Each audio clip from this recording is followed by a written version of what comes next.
Let me show you how we can add and remove widgets in the home screen on a Xiaomi 15 Ultra.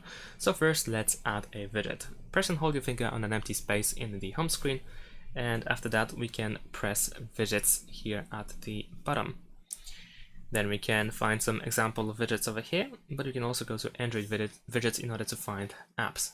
And then here we can find a widget that we wish to use. So let's say I'm gonna choose the Spotify. We can, for example, tap on the widget in order to immediately add it, or we can press and hold and then start dragging it to choose where exactly we want it to be. So let's say I'm gonna leave it here. And we can press down in the top right corner. We can also press and hold our finger on the widget, and then we have the option to remove or adjust the size. So in some cases we can adjust the size, in some not. And if we tap anywhere outside of the widget, then we will stop editing. So in order to remove the widget, of course, we can press and hold the finger in order to choose the remove option, or you can press and hold and then drag it all the way to the top here where we have this minus sign.